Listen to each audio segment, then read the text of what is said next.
Am I the a-hole for asking my brother to pay to use the family cabin after he refused to help restore it?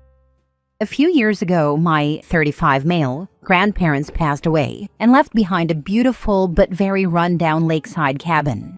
It had been in our family for generations, but by the time it was passed down, it was in rough shape.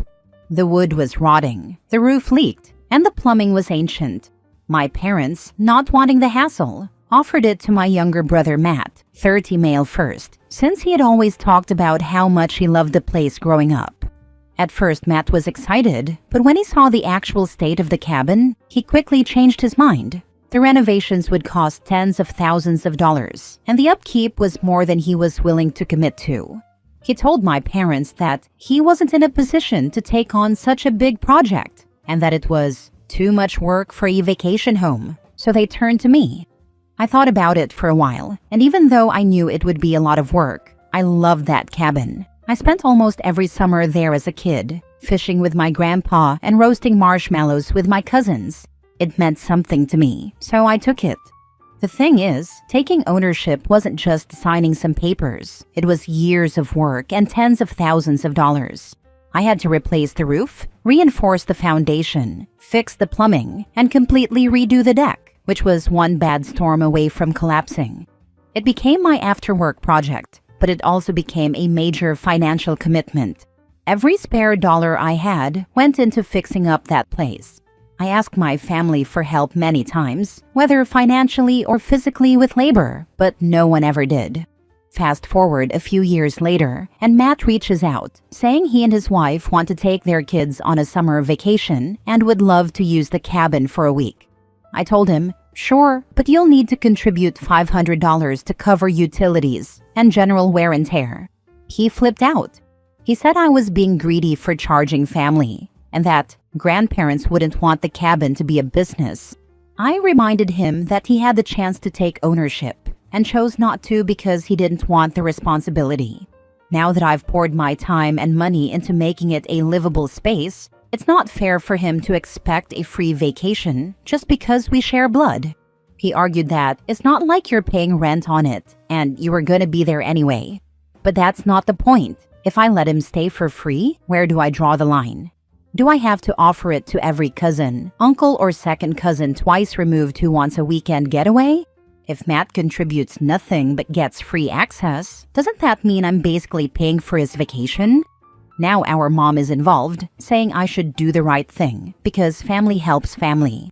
I told her that Matt was offered the cabin first, and he said no because it was too much work.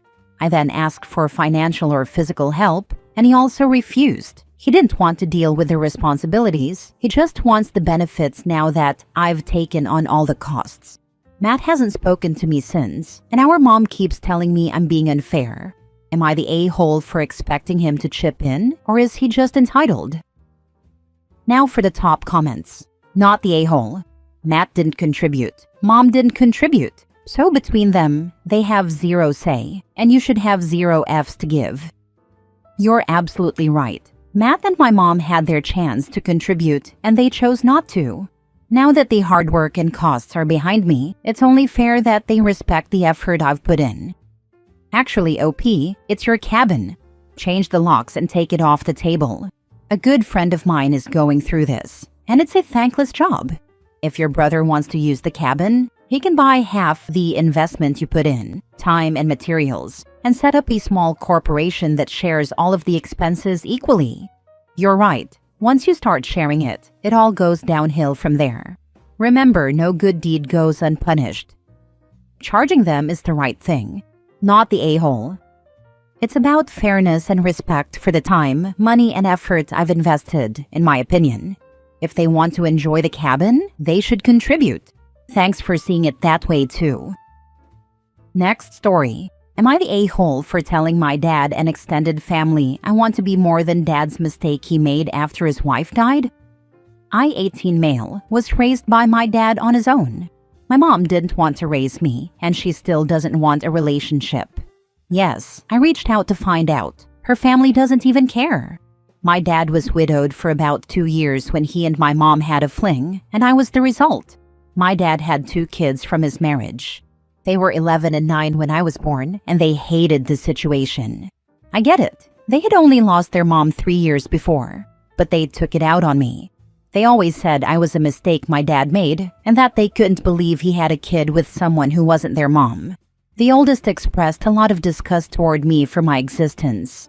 I was 9 the last time I had regular contact with them, not because they moved out. They had moved out 2 years prior, but because they stopped coming around as much. But they never softened toward me, neither of them. The younger of the two didn't express as much disgust directly about me, but about the situation overall, and they still wanted me to know they saw me as a mistake, and something that should never have happened. I was repeatedly told I would never be their sibling, that they had each other, and that while my dad might not want me to be violated and beaten in foster care, they sure as heck didn't care. They said that if my dad died, I would be going there, and to them, it didn't matter what happened to me. My dad knew how things were between me and his older kids. I always got the sense that even though he raised me and provided for me the same as his older kids, maybe he felt the same way as them, that he regretted that I existed. He never dated again. He still wears his wedding ring, or maybe started wearing it again, I don't know. And there were photos of his wife all over the house, their wedding photos and family photos. I couldn't look at them, or my half-siblings would get all pissy and say my existence was disrespecting their mom's memory, that I didn't deserve to look at her. My dad would tell me how much he loved and missed her, and how he wished he could have made an even bigger family with her. That without her, things felt wrong. Maybe he wasn't talking about me exactly, but given the sentiment, I don't think I'm wrong. But he let me do any activities I wanted, and on the outside, I'm sure he looked like an amazing dad by keeping up with my school, getting me help when I struggled, and including me even when his other kids didn't want me included. The emotional stuff is where I think the biggest problem came. For such a long time, I felt like a mistake.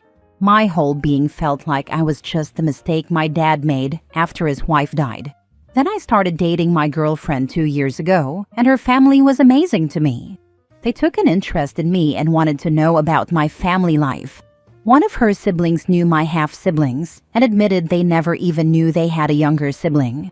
I confided in my girlfriend's family, and they were disgusted.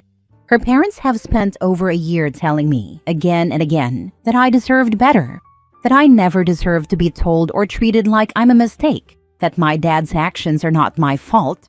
It's been nice, and it gave me a boost of confidence when I needed it. My girlfriend has met my dad, and she's picked up on how different he is with me versus my half-siblings.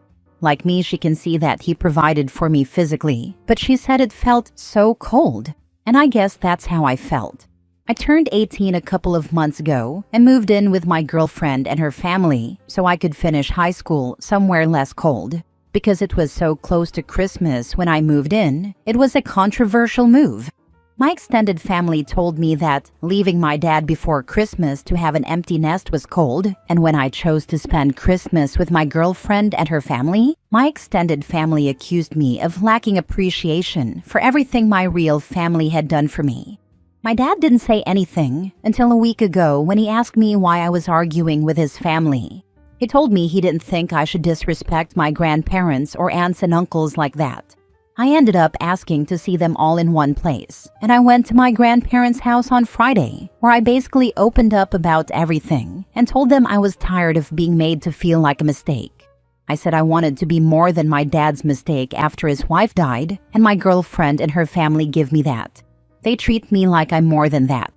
The response? My dad's allowed to grieve, and he never said anything like that to me. I was also told I should know better than to take the words of grieving children to heart. When I pointed out that they're adults now and still hold those feelings, I was told that wasn't what they meant, and I should know that. There's a lot of general unhappiness about what I said, and I know they think badly of me for speaking up about it. Am I the a-hole for it? Not the a-hole. Your dad's extended family just doesn't want to admit that their behavior has been wrong all this time, and are very resentful that you are making them face that. Unfortunately, it's human nature to want to shoot the messenger rather than deal with the message. If there is any further pushback, tell them that you'll start behaving like family when they do. And point out that if even outsiders like your girlfriend's family can see it, then the problem is not with you. Go low or even no contact until you can get some therapy to help you unpack your feelings. I can see that. They were always willing to turn a blind eye to how my half-siblings felt about me. Maybe that's because they did care about all three of us and knew my half-siblings were grieving. But I feel like after 18 years, the fact that none of them stepped in to make me feel loved and wanted says it was more for show than anything. I can't imagine they never picked up on some regret from my dad too, or at least some kind of distance that he didn't have with his other kids. So grieving is all that's allowed? You're grieving the family you never had. A mother who didn't want you, a father who was only there in body but not spirit, and half-siblings who wished you'd been sexually abused in foster care rather than exist near them. You're grieving something you've never had. Your dad has had about 20 years to grieve his dead wife. You've spent all 18 years of your life grieving for a family that doesn't exist. You were neglected and emotionally abused, being told you have nothing to be sad about by family. All because they don't want to admit they participated in your neglect all these years. I'd say you have more right to grieve than your sperm donor. At least he can claim someone loved him once. Please get therapy, OP. You've been taught your whole life to act a certain way to appease the people who've neglected you, and that isn't healthy now that you're out of that environment. You'll finally have your chance to grow outside the label your family gave you, not the a-hole. Once I can afford therapy, I will look into it. Maybe when I go to college, I'll be able to use services offered on campus. I think the fact that they can all say they were loved is something they have in their favor over me. Right now I am loved, but for most of my life I wasn't. 16 years where nobody really loved me or wanted me hurts in a way lots of people won't understand. Next story. Am I the a-hole for refusing my girlfriend's demand that I have a talk with my 22-year-old about his breakup with her goddaughter? This past Christmas, my son JC broke up with a girl Mary he had been dating since he was 16. Mary indicated to JC that she wanted to be engaged and married within the next year. JC does not want to be married until after medical school, so he ended the relationship. Mary did not take it well. She has tried to get him to reconsider, but he has decided the relationship has run its course. My girlfriend Kelly is the godmother of Mary and best friends with her mom Sarah. I met her through my son's ex's parents. We have dated for about a year and a half, mostly long distance. Kelly moved in with me in November. She has heard from Mary and Sarah about the breakup and asked me to talk to my son about it. Basically, she wants me to get him to reconsider. I refuse. As far as I am concerned, he made a rational and mature decision to end a relationship where they fundamentally want different things. Until this week, this disagreement has not caused any real issues for us. Well, JC took out another girl on Valentine's Day. Valentine's Day was their anniversary. They had their first date on Valentine's Day in 2018. Well, this pissed Mary off, and she called JC and tried to have it out with him. JC hung up on her and blocked her. Mary and Sarah then called Kelly. Kelly tells me that I need to at least have a discussion with JC about being sensitive to Mary's feelings. I refuse to have this discussion. I told her that while breakups suck, Mary has to learn how to deal with it. Kelly said I am being an ass, and now tensions have been high. Am I the a-hole? Now for the top comments. Not the a-hole. Former girlfriend is the only person responsible for former girlfriend's feelings. Her ultimatum did not work as planned. Now she wants to backtrack, but her former boyfriend is just done. Apparently, you are the only person in the room who minds their own business and doesn't try to interfere in the relationships of other adults. Mary sounds way too immature to be married, and frankly, so does your girlfriend. You and your son are making smart and rational decisions here. Not the a-hole. I think OP should follow in his son's footsteps and break up with his girlfriend. Dated a year and a half, mostly long distance, living with him only a couple of months, and already meddling in his relationship with his son? No way. OP should have a talk with his son, tell him he made the right decision, and helped OP realize he also deserves a mature woman who doesn't force herself into situations she doesn't belong in. Meddling, yes, but Kelly is also getting dragged into this because other adults are coming after her. Like OP said, breakups suck but they happen. Mary and her mom can get over it. Last story. Am I the a-hole for taking my girlfriend's brother's challenge, leading to them getting humiliated with no fault of mine? So I'm 29 male, and I have a girlfriend 28 female, and we have been dating for the past 1.5 years. She has 2 older brothers and 1 younger brother, and all of them are these "we are men" dudes. Now, her brothers are pretty decent guys. I've been around them enough to know that they just live in that headspace where every man should be big and strong. I'm 5'9", but I'm on the stocky side. Since I first met them, they have always commented on the fact that their sisters should not date a guy shorter than them. They're also super big on UFC, drinking and working out, which I'm fine with, except for drinking. I myself like UFC and working out. They always comment that she should be with someone who's a badass and not a French guy. I'm half French from my mother's side, as French men are perceived as cowards, etc. Last week on Saturday, they had a family get-together of around 20 to 30 people, and I was naturally invited. Late into the party, they started saying that she should have been with one of her exes, as they liked him for being a big, strong guy. I was a bit hurt by the comment and pushed back. Rather than backing down, they said that if I could beat them in a wrestling match, they'd consider me a man. I initially didn't accept, but I think I didn't want to be perceived as a coward. Now the thing is that they don't know that judo is big in France, and I was pretty active in the national judo circuit until I was 16, but I had to move to the US with my parents. For 3 years before I started dating her, I started getting back into BJJ. I'm just a lowly blue belt, but I train 4 to 5 days a week as a hobby. They think BJJ is gay, and even made fun of me for that. So, getting to the moment, we squared off, and without hurting them, I could easily take them down and pin them, and this repeated for all of them. There was a stunned silence at the party, and the mood turned sour, so I took my leave. The next day, my girlfriend started saying that I had no right to humiliate them when they were just being playful with me. She said, "I know you train BJJ, but they were being friendly and all." I told her I didn't hurt them, and was initially not even interested in wrestling with them. I also explained to her that I could have used a stranglehold or a joint lock to hurt them, but I simply kept them pinned. Apparently, it has hurt their manhood, and my girlfriend is just being overall insensitive about it. She is now going on this whole tangent about me being insecure, trying to prove myself, and humiliating her brothers just to feel like a bigger man. I'm usually a quiet person, but I'm not able to understand how to approach this situation. Not the a-hole. For Pete's sake, dude, do you really want to spend your life dealing with these adult children? Has she ever had a problem with her brothers treating you like this? Attempting to belittle you? Commenting on how her ex was better? Has she ever once told them to shut the heck up? Tell her that her family is weak and needs to hold daddy's hand to cross the street. Then dump her. Well, she would only push back a bit. I was the one usually told to ignore, as they are just joking and being overprotective.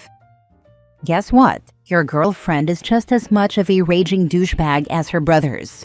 She seriously expected you to just grab your ankles and keep taking it from her brothers. Because reasons? Their feelings matter, but yours don't? Screw her and the wannabe macho a-holes. Not the a-hole, but you will be if you stay with her. The only response I've gotten from her over time is, "Leave him alone, he takes care of me." All she will say is, "Don't let them get to you. They're like this with all the boys around me." Thinking back, her mother was the one who would eventually tell them to get off my back.